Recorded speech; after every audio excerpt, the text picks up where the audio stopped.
कर दो कृपा ठाकुर जी महाराज, कर दो कृपा मृदुल जी जैसी सब पर है गोपाल।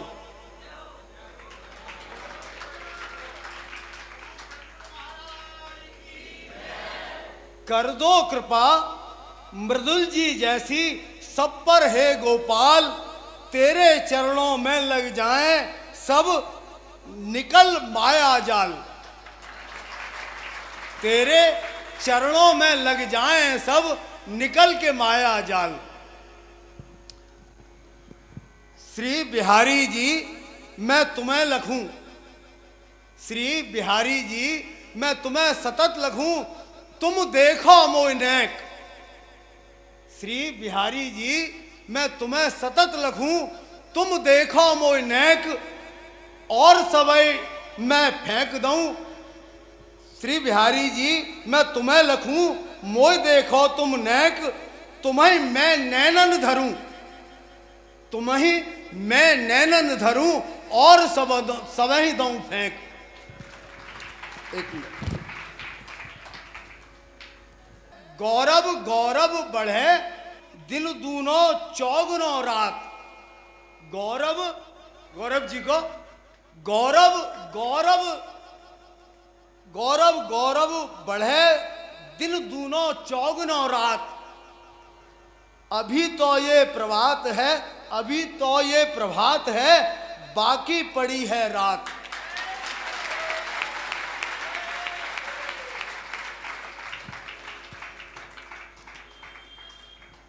बाकी पड़ी है रात, अभी बहुत यश फैलेगो। बाकी पड़ी है रात, अभी बहुत यश फैलेगो। श्री बिहारी जी की कृपा से धरती अंबर डोलेगो।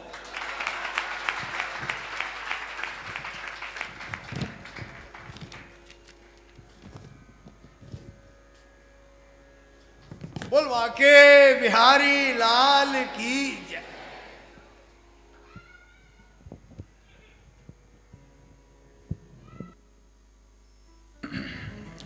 बोल वृंदावन बिहारी लाल की जय। हमारे पूज्य चरण जिनको मैं वंदन करता हूँ, गोस्वामी चरण मेरे पूज्य इतना सुंदर आशीर्वाद देकर गए हैं, उनके चरणों में मेरा कोटि कोटि प्रणाम है, वंदन है। ब्रजवासियों की, ऐसे गोस्वामी गणों की, सब वृंदावन के ही वैष्णवों की कृपा है, जो हमारे परिवार में पीढ़ियों से ये भागवत की परंपरा चली आ रही है। और मुझे बहुत हर्ष है कि उस परंपरा में मेरे जैसा एक छोटा परमाणु भी मिल गया है। ये बड़ी कृपा की बात है, महापुरुषों का आशीर्वाद है। बोलो श्री वृंदावन बिहारी लाल की जय। श्री सने बिहारी जी महाराज की जय। जय जय श्री राधे, जय जय श्री राधे, जय जय श्री राधे। परम मंगल श्रीमद् भागवत महापुराण, परमहंस संहिता, वैष्णव संतों का परम धन श्रीमद् भागवत, परमहंस चक्र चूड़ामणि श्री सुखदेव भगवान, उन आनंद कंद श्री वृंदावन चंद्र के युगल चरणों में ध्यान करते हुए, कल कल निनादनी, स्वजन हृदय आह्लादनी, कलुष कुल संहारिणी महारानी, गंगा के तट पर आमरण अनशन व्रत परायण महाराज परीक्षित को प्रभु के पावन चरित्रों का वर्णन कर रहे हैं। कल कथा प्रसंग में आप सभी ने बड़े दिव्य भाव से भागवत के दशम स्कंद के अंतर्गत भगवान का सुंदर रुक्मणी मंगल कथा प्रसंग श्रवण किया था। प्रेम से कहो श्री राधे। आप लोगों ने सुना था कि किस प्रकार से मेरे प्रभु ने रुक्मणी जी की प्रार्थना को स्वीकार किया था और रुक्मणी जी को लेने के लिए भगवान कुंडनपुर पधारे थे। रुक्मणी जी ने तो लिखकर भेज दिया था बस कि प्रभु मैं तो यहां फंसी हुई हूं, मुझसे तो निकला नहीं जा रहा, अब आप कृपा करो और मुझे आकर ले जाओ। ऐसी प्रार्थना श्री रुक्मणी जी ने की थी प्रभु के चरणों में। भगवान को देखा भी नहीं था, प्रभु के बारे में सुना था। नारद जी महलों में आया करते थे, रुक्मणी जी ने बहुत प्रभु के गुण सुने। यही बात कही भी थी प्रभु से कि श्रुत्वा गुणान भुवन सुंदर शृण्वतां ते निर्विश्य कर्ण विवरैः हरतोऽङ्गतापम् रूपं दृशां दृशिमता मखिलार्थलाभं त्वयि अच्युता विशति चित्तम पत्रपम में। स्तुति में भी यही बात पत्र में लिखकर भेजी थी प्रभु को।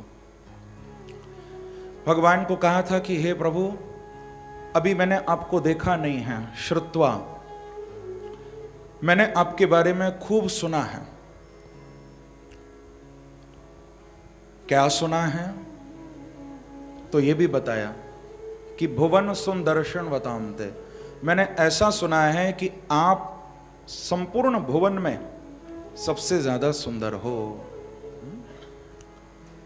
मैंने ऐसा सुना है कि आपके जैसा सुंदर कोई है नहीं संसार में। भुवन सुंदर्शन वतामते, आप तो त्रिभुवन में सबसे ज्यादा सुंदर हो प्रभु।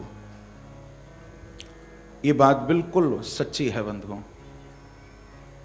भगवान का रूप वो प्राकृतिक नहीं है, वो अद्भुत है, वो अलौकिक है। हम लोगों का जो रूप है वो प्राकृतिक है, लौकिक है। समय के साथ साथ धीरे धीरे ये रूप खत्म होता जाता है। चाहे कोई कितना भी सुंदर क्यों न हो, परंतु धीरे धीरे सारा रूप समाप्त होता जाता है। लेकिन भगवान का रूप वैसा नहीं है। प्रभु का रूप अद्भुत है, अलौकिक है। भगवान का देह हमारी तरह पंच भौतिक नहीं है।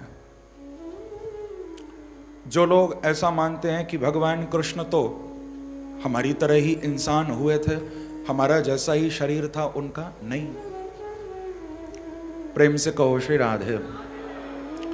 महाभारत में ये बात लिखी हुई है कि जो भगवान कृष्ण के रूप को लौकिक मानता है, जो ऐसा मानता है कि भगवान का रूप भी हमारी तरह पंच भौतिक ही था, तो ऐसा लिखा हुआ है कि स सर्वस्मात् बहिष्कार्य श्रौतस्मार्त विधानतः, ऐसे व्यक्ति को तो सनातन धर्म से निकाल देना चाहिए। वो हिंदू कहलाने का अधिकारी नहीं है। श्रौत और स्मार्त दोनों परंपराओं से उसका बहिष्कार कर देना चाहिए। यहां तक कि महाभारत में तो यह भी कह दिया कि मुखम तस्य विलोक्यापि सचैलम स्नानमाचरेत। भगवान को इंसान मानने वाला, कृष्ण को इंसान मानने वाला, साधारण मानव मानने वाला व्यक्ति यदि हमको दिखाई भी दे जाए तो लिखा है ग्रंथों में कि उसको देखने के बाद वस्त्रों के सहित स्नान करना चाहिए। उसको देखो भी मत कभी। जो भगवान को प्राकृतिक कहता है, मुखम तस्य विलोक्यापि शचैलम स्नानमाचरेत। प्रेम से कहो श्री राधे। तो भगवान का रूप तो बड़ा अद्भुत है बंधुओं। हम लोग ठाकुर जी का, बांके बिहारी का जब श्रृंगार करते हैं तो प्रभु को वस्त्र और आभूषण इसीलिए नहीं पहनाए जाते कि भगवान वस्त्रों को धारण करके आभूषणों को पहनकर और सुंदर लगेंगे। इसीलिए उनको वस्त्र आभूषण नहीं पहनाए जाते हैं। ये बात बिल्कुल सत्य है बंधुओं, बिल्कुल सच्ची है। हमारे बांके बिहारी जी की शोभा वस्त्रों से, आभूषणों से नहीं है। वस्त्र और आभूषण जब उनके तन पर पहुंच जाते हैं तो उन वस्त्र और आभूषणों की ही शोभा बढ़ जाती है। हाँ? वो क्या हमारे प्रभु की शोभा को बढ़ाएंगे? प्रभु के तन पर आकर वस्त्रों की, आभूषणों की शोभा बढ़ जाती है। और उनको वस्त्र आभूषण इसलिए पहनाए जाते हैं, यदि नहीं पहनाएंगे ना तो इतना तेज उनके अंग में है, इतना तेज कि आंखें उसको धारण ही नहीं कर सकती हैं। ये तो उनके रूप को छुपाया जाता है थोड़ा, कहीं प्रभु को नजर न लग जाए, थोड़ा उनके रूप को ढका जाता है, छुपाया जाता है। नहीं तो प्रभु का रूप तो बड़ा अद्भुत है, अलौकिक है। तभी तो भक्त गाया करते हैं कि माथे पे मुकुट देख, चंद्रिका की चटक देख, छवि की लटक देख, रूप रस पीजिए। लोचन विशाल देख, गले गुंजमाल देख, अधर रसाल देख, चित्त चौप कीजिए। कुंडल हलन देख, अलके बलन देख, पलके चलन देख, सर्वस दीजिए। पीतांबर छोर देख, मुरली बर जोर देख, सांवरे की ओर देख, देख वो ही कीजिए। सांवरे की ओर देख, देख वो ही कीजिए। श्याम सुंदर की ओर देखने के बाद बस एक ही मन करता है कि ऐसे ही देखते रहें इनको, ऐसे ही निहारते रहें इनको, और कुछ करने का मन ही नहीं करता। तो रुक्मणी जी कह रही हैं कि प्रभु आपका रूप ऐसा ही अद्भुत है। मैंने सुना है संतों के मुख से कि आपके बराबर कोई सौंदर्य कहीं संसार में देखने को नहीं मिलेगा, जितना अद्भुत आपका रूप है। देखो, श्री नारद जी महाराज ने यहां बड़ी अच्छी एक भूमिका निभाई है। नारद जी समय समय पर कुंडनपुर आया करते थे और नारद जी महाराज रुक्मणी जी को भगवान के बारे में बताया करते थे। जब जब आते थे तब तब कहते थे कि देख बेटी रुक्मणी, तेरे लिए यदि कोई सुयोग्य वर है तो केवल एक द्वारिकाधीश है। रुक्मणी जी को बार बार कहा करते थे नारद जी। और उधर भगवान को भी जाकर समय समय पर बताया करते थे कि प्रभु आपके लिए विवाह योग्य यदि कोई कन्या है तो वो केवल रुक्मणी है। देखो, महापुरुषों का, संतों का यही तो काम है। गुरुजन संतजन यही तो करते हैं। बोले इधर हम जैसे जीवों को बताते हैं कि तुमको भगवान से मिलना है, वही तुम्हारे सच्चे पति हैं, और उधर भगवान को कहते हैं कि प्रभु आपका भक्त इंतजार कर रहा है। संत लोगों की यही तो कार्यप्रणाली है, महापुरुष यही तो करते हैं।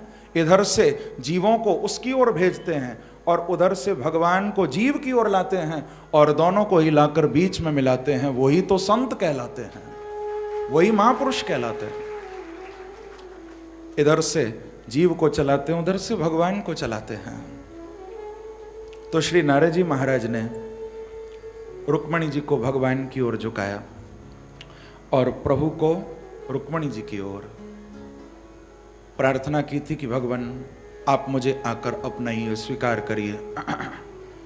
तो भगवान पधारे थे कुंडनपुर। आप लोगों ने कल वो झांकी भी देखी, कैसे प्रभु गए थे और वहां जाकर भगवान ने श्री रुक्मणी जी को स्वीकार किया, रुक्मणी जी को अपनाया है।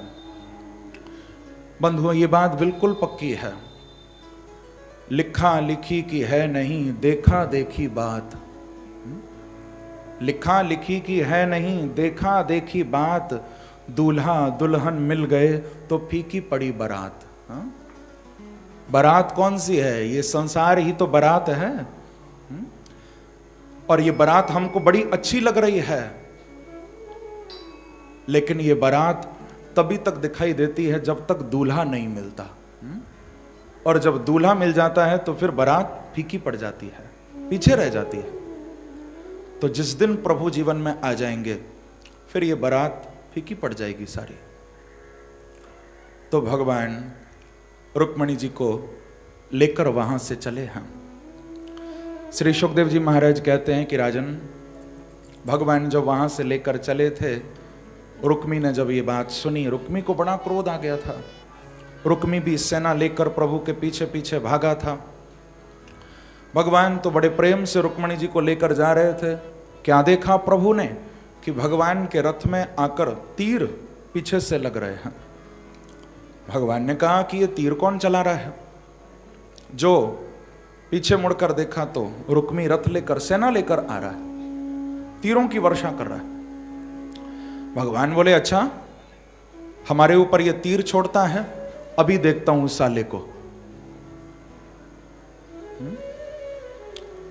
गाली नहीं दे रहे हैं, हाँ, गाली मत समझना।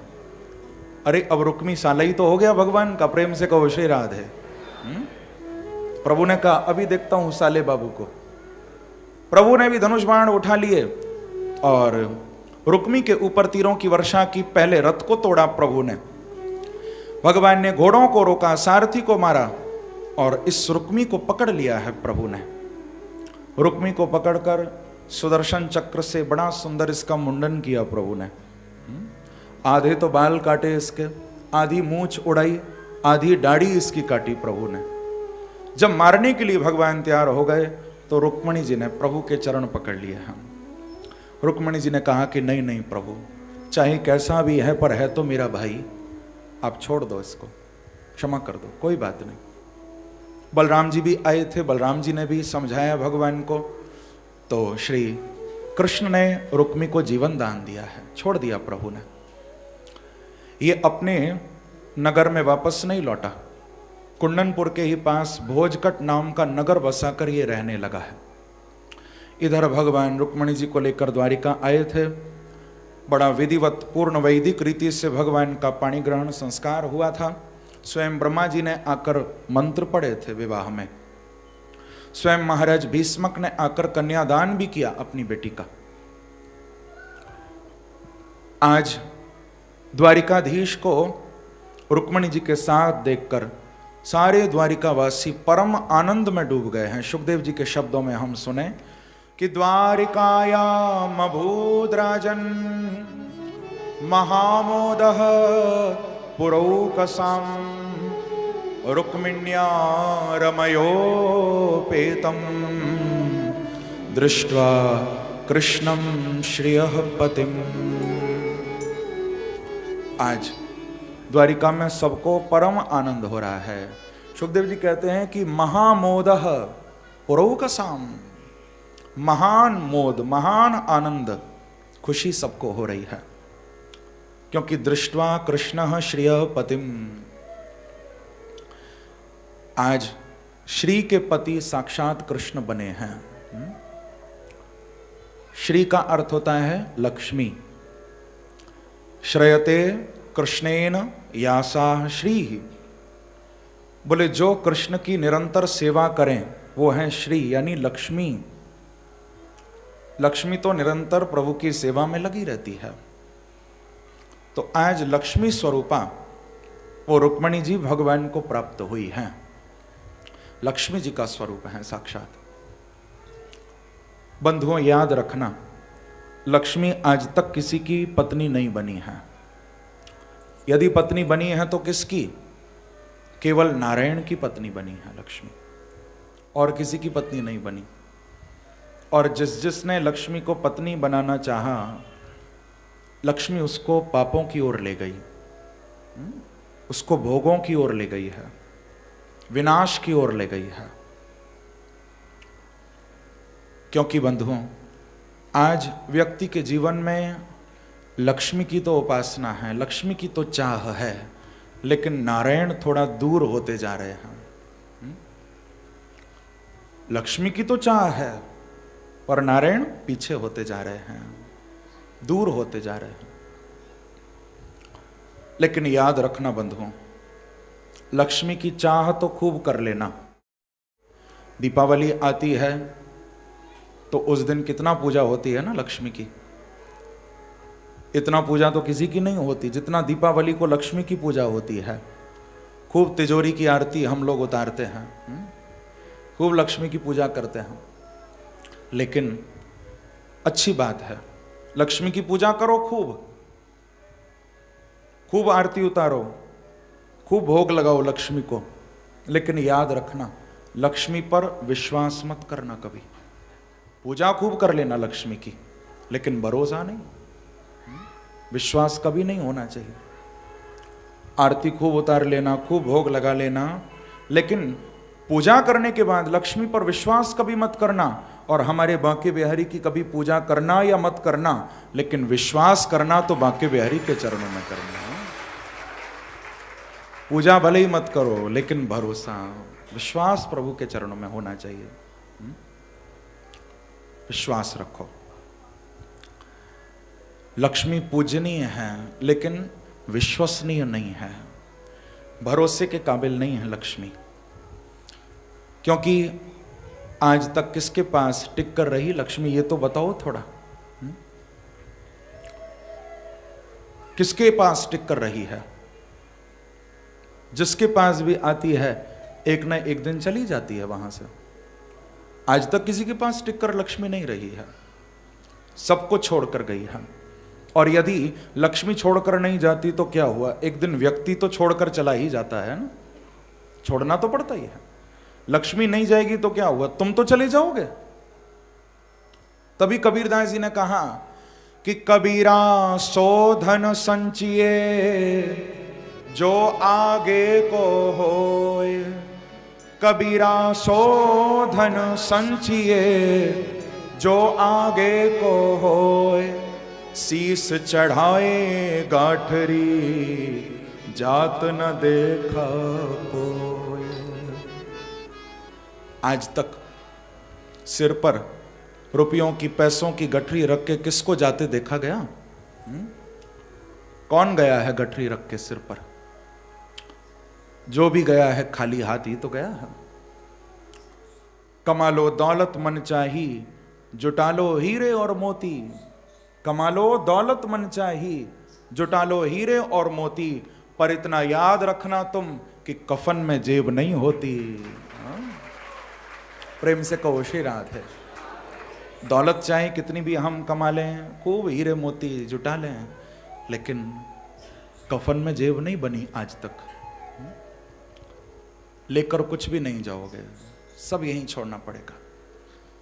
शास्त्रों में तो लिखा हुआ है कि अर्थो मूलमनर्थस्य पापस्य जनक ध्रुवम। ये अर्थ ही अनेक अनर्थों का मूल है। अर्थ यानी धन। ये धन, ये अर्थ अनेक अनर्थों का मूल है बंधुओं, अनेक अनर्थों का। देखो, जिसके पास धन नहीं है उसके अंदर तो केवल एक ही दोष है, लेकिन जिसके पास धन है उसके अंदर तो बहुत से दोष हैं। याद रखना इस बात को, समझने वाली बात है। जिसके पास पैसा नहीं है उसके अंदर केवल एक ही दोष है कि उसको पैसे की चाह है, मुझे पैसा मिल जाए बस। केवल एक दोष, वो पैसे की कामना करता है, बस मुझे मिल जाए। लेकिन जिसके पास है उसका भी लोभ रुकता नहीं है, उसकी इच्छा और बढ़ती है कि अभी तो इतना है लेकिन अब और आ जाए, अब और मिल जाए। यही तो विडंबना है इस मानव की, इस इंसान की। हम लोग क्या करते हैं? We first lose our health to make money, and after that we lose our money to restore our health. पहले पैसा कमाने में सारी सेहत गंवा दी, सब कुछ लुटा दिया, दिन रात पागलों की तरह काम किया, इतना मिल जाए, इतना मिल जाए। और जब पैसा मिल गया तो अब क्या करते हैं? बोले वही पैसा या तो डॉक्टरों में जाता है या वकीलों में जाता है, बस। फिर उसी पैसे से पुनः शरीर को स्वस्थ करना चाहते हैं, लेकिन तब तक समय ही निकल जाता है। प्रेम से कहो श्री राधे। तो कहने का अभिप्राय, धन अनेक अनर्थों की जड़ है बंधुओं। लेकिन इसका मतलब ये नहीं कि हम पैसे का तिरस्कार करें। पैसे का तिरस्कार नहीं। यदि धन है और उस धन के अनर्थ से, उस अर्थ के अनर्थ से तुम यदि बचना चाहते हो तो केवल एक उपाय है। यदि जीवन में धन आए, यदि जीवन में अर्थ आए, तो उस धन को, उस अर्थ को अपना मत समझना, उसको बांके बिहारी का ही समझना। तो वो कभी तुम्हारी बुद्धि खराब नहीं करेगा। यदि तुम सोचोगे कि ये धन प्रभु का है, ये तो ठाकुर ने दिया है, ये भगवान की कृपा से मिला है, ये सब भगवान का है, तो विश्वास मानना वो धन कभी गलत जगह नहीं लगेगा। अरे जब पैसा ठाकुर जी का है, यदि तुम मानोगे कि ये भगवान के द्वारा हमको मिला है, तो क्या उस पैसे से तुम कभी शराब पी सकते हो? कभी उस धन से जुआ खेल सकते हो? यही उपाय है अर्थ के अनर्थ से बचने का। उस धन को, उस अर्थ को प्रभु का समझो कि ये भगवान ने हमको दिया है, ये भगवान की कृपा से मिला है। नहीं तो बंधुओं, अर्थ के अंदर बहुत अनर्थ छुपे हुए। एक बार स्वामी विवेकानंद जी महाराज जब छोटे थे, जब नरेंद्र नाम था, स्वामी रामकृष्ण परमहंस देव जी की शरण में आए थे। सुना था कि बहुत बड़े महापुरुष हैं, बड़े त्यागी हैं, परमहंस हैं, बड़ी तारीफ, बहुत प्रशंसा स्वामी रामकृष्ण परमहंस देव जी की सुनी थी। तो चरणों में तो आ गए थे, लेकिन अभी शिष्य नहीं बने। मन में सोचने लगे कि क्यों ना मैं एक बार इनकी परीक्षा लूं। देखने में तो बड़े त्यागी लगते हैं, लेकिन वास्तव में त्यागी हैं या नहीं, परीक्षा तो लूं। ऐसा सोचकर स्वामी विवेकानंद जी ने क्या किया, थोड़े से पैसे लिए, रुपये लिए और स्वामी रामकृष्ण परमहंस देव जी के आसन के नीचे रख दिया। प्रेम से कहो श्री राधा। पैसे लेकर स्वामी जी के, परमहंस जी के आसन के नीचे चुपचाप छुपा के रख दिए, किसी ने नहीं देखा। और बाहर जाकर खड़े हो गए कि अब मैं देखूंगा। आकर बैठेंगे, लगेगा कि कुछ नीचे है, देखेंगे तो मैं भी थोड़ा छुप कर देखूंगा कि पैसों का क्या करते हैं। क्योंकि बहुतों को देखा गया कि सबके सामने तो हाथ नहीं लगाते पैसों से, और अकेले में छोड़ते भी नहीं है पैसों को। हाँ, प्रेम से कहो श्री राधे। ऐसे त्यागी बहुत हैं संसार में। हाँ, सबके सामने तो त्यागी हैं और अकेले में नहीं छोड़ते पैसे को, बड़ा प्यार है अंदर से। तो परीक्षा लूं कि वास्तव में ये सच्चे त्यागी हैं या नहीं। ये सोचकर वो रुपये रख के चुपचाप खड़े हो गए। अब देखो, स्वामी रामकृष्ण परमहंस देव जी आए, आकर आसन पर बैठे, तुरंत जोर जोर से हल्ला मचाने लगे, मेरे आसन के नीचे बिच्छू है, मुझे काट जाएगा, मेरे आसन के नीचे बिच्छू है, काट जाएगा। बिना देखे, परमहंस हैं, सब कुछ जानते हैं, जोर जोर से चीखे, अरे कोई बचाओ, मेरे आसन के नीचे बिच्छू आ गया, मुझे काट जाएगा। शिष्य सभी दौड़ते हुए आए, पूछा कि बाबा क्या हुआ, क्या बात है? बोले आज मेरे आसन के नीचे बिच्छू आ गया है, मुझे काट जाएगा, हटाओ इसको जल्दी। जो आसन हटाया तो उसके नीचे से रुपये निकले हैं, पैसे निकले। पूछा गुरुजी आपके आसन के नीचे तो रुपये हैं, पैसे हैं, और आप कहते हो कि बिच्छू है, काट जाएगा। तो स्वामी रामकृष्ण परमहंस देव जी ने कहा कि भैया इस रुपये से, इस पैसे से बड़ा बिच्छू दुनिया में और कोई दूसरा नहीं है, यही तो सबको काट रहा है, यही तो सबको डस रहा है, बचाओ मुझे इस बिच्छू से, ये सबसे